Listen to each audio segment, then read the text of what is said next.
saludarlos de nuevo. El día de hoy vamos a recordar la advocación mariana de Nuestra Señora de los Dolores. Seguramente se preguntarán desde qué momento comienza esta devoción. Es más o menos aproximadamente por el año 1239 en el siglo XI, cuando la Orden de los Fieles Siervos de María comienzan esta devoción en Florencia, Italia. Una de las características que tiene esta advocación mariana es que la encontramos vestida de color negro o de color morado, precisamente por el luto que vive la Virgen María. ¿Por qué el color morado? Porque el color morado significa la purificación. En esa purificación nosotros recordamos en nuestro ciclo litúrgico tanto el Adviento como la Cuaresma, la preparación, la espera. Entonces es muy común encontrarla vestida de color o morado o negro. También es llamada la Virgen Lacrimosa. ¿Y qué es lo que recordamos en estos 7 dolores? Vamos a comenzar primero con la numerología. El número 7, que es el número de la perfección, el número de la plenitud. Y muchos de nosotros seguramente nos preguntaríamos en este momento, ¿la plenitud del dolor? No, la plenitud de la salvación. Por eso es importante recorrer ese mismo camino que la Virgen María sintió, sufrió y vivió en sí misma. El primero de estos dolores es la profecía de Simeón, cuando recordamos que la Virgen María junto con su esposo José llevan al pequeño niño Jesús al templo de Jerusalén para cumplir aquella ley que decía que los primogénitos varones debían de ser presentados al templo a los 40 días de nacido. Y así lo hacen para llevar también su ofrecimiento. Y al momento de llegar entonces, Simeón se acerca, igual que la profetisa Ana, pero Simeón pronuncia aquella oración que nosotros recordamos en las completas. Y cuando nosotros decimos, ahora Señor, puedes dejar a tu siervo irse en paz, porque mis ojos han visto al Salvador, luz para alumbrar a las naciones y gloria de tu pueblo Israel. Y he aquí, mujer, que una espada te atravesará el alma. Y esto lo hizo para anunciarle a la Virgen María la clase de dolor con el que iba a sufrir en el momento en que nuestro Señor Jesucristo sería atravesado por la lanza. Llegamos al segundo dolor de Mamita María. Y en este segundo dolor vamos a recordar la huida a Egipto. Porque resulta que en aquella Epifanía, cuando los reyes magos, los sabios de Oriente, se acercan hacia Herodes y preguntan por este gran rey, y entonces, asustado, manda a matar a todos los niños menores de 2 años. Y entonces ellos, movidos por el Espíritu, por el ángel, en los sueños, entonces José sale y van huyendo hacia Egipto. Recordamos también el tercer dolor de la Virgen María, cuando a la edad de 12 años llevan a Jesús al templo de Jerusalén y entonces resulta que cuando regresan en la caravana buscan a su hijo y el hijo no está. Y entonces, asustados, preocupados, se regresan hacia el templo de Jerusalén para darse cuenta de que Jesús estaba con los doctores de la ley. Evidentemente, al momento en que María ve a su hijo, le dice, ¿cómo te has atrevido a hacerle esto a tu padre y a mí? Sin embargo, la respuesta de Jesús es tan esperanzadora, porque lo que le dice es, mujer, ¿acaso no sabes que tengo que ocuparme de las cosas de mi Padre? Y entonces nos dice en el Evangelio según San Lucas, Jesús crecía en conocimientos, en sabiduría, y crecía en su fe, crecía espiritualmente, crecía hacia el Padre para finalmente llegar a ese cuarto dolor. Y el cuarto dolor de la Virgen María lo compartimos precisamente con el cuarto momento de la Vía Dolorosa. En ese cuarto momento, cuando después de que Jesús cae por primera vez, ve el rostro de María, su madre, y María ve a su hijo. Y cuando nosotros podemos recriminar tantas cosas, porque lo lógico es que cuando nosotros nos equivocamos y cuando nosotros caemos en la tentación, la gran mayoría de las personas que están a nuestro alrededor nos juzgan y nos dicen, mira, te lo dije. O cuando nos llegamos a equivocar, te lo mereces, te lo buscaste.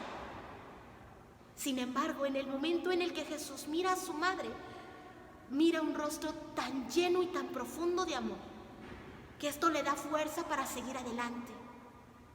Y entonces llegamos al quinto dolor de la Virgen María. Y en este quinto dolor vamos a estar admirando y contemplando cómo es que María ve hacia lo lejos cómo está siendo clavado su hijo, porque lo ve pendiendo de la cruz. Cuando escucha la voz de su hijo que le dice: mujer, he ahí a tu hijo, y Juan, he ahí a tu madre. Y si bien es cierto que en ese momento María se convierte en la madre de toda la humanidad, también es cierto que es un profundo dolor para ella. Y María lo acepta en su dolor. Llegamos al sexto dolor de María, cuando recibe finalmente el cuerpo de su hijo muerto. Y muchos de nosotros en estos momentos que estamos sintiendo la muerte de muchas otras personas que se nos han adelantado, algunos por una enfermedad, algunos otros por COVID, y muchos otros pues simple y sencillamente porque nuestro Señor les ha llamado. Y nosotros sabemos y conocemos que cuando alguien pierde un padre, se convierte en un huérfano. Cuando los cónyuges, el esposo o la esposa, pierden a uno de ellos, pues se convierten en viudos. Pero saben, cuando una madre pierde a un hijo, cuando un padre pierde a un hijo, o sea, no existe una palabra que pueda vislumbrar el inmenso dolor que se siente. Ni siquiera hay una palabra para llamarlo. De ese tamaño es el dolor de un padre o de una madre cuando pierden a un hijo. Y María recibe en esos momentos a su hijo muerto. Por cuantas de las buenas cosas que hizo, tiene a su hijo en sus brazos, sin vida. Y aunque bien en esos momentos María podría recordar la resurrección, también es cierto que el dolor es inmenso. Y llegamos finalmente al séptimo dolor de la Virgen María. Y en este séptimo dolor nosotros recordamos cuando María lleva a su hijo Jesús hacia el sepulcro. Y entonces se apresuran José de Arimatea, Nicodemo a pedir el cuerpo de Jesús para bajarlo. Después de que se lo entregan, lleva mamita María hacia este sepulcro a su hijo, para embalsamarlo, para perfumarlo, para colocar el sudario. Y es lo que nosotros llamamos la soledad de María en el Sábado Santo. Estos son los 7 dolores que recordamos.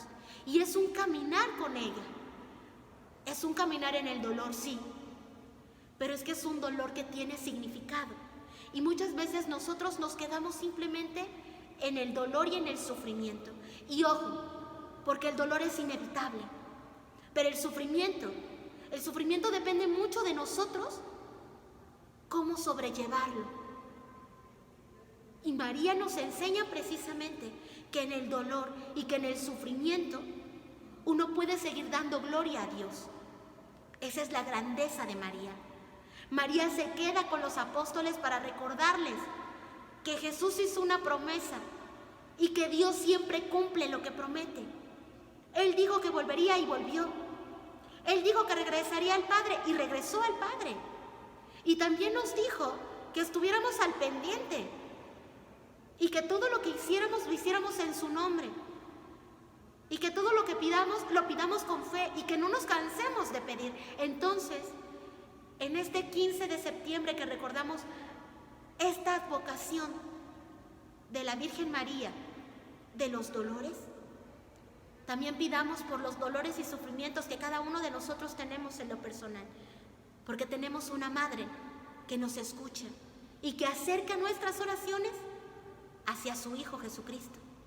Y es más, no solamente las acerca a Jesús, las acerca a Dios Padre, mediante Jesús. Y entonces con esto tenemos doble intercesión, porque no solamente es nuestra Madre, María Santísima, quien intercede por nosotros, sino que ella misma intercede por nosotros con Jesucristo.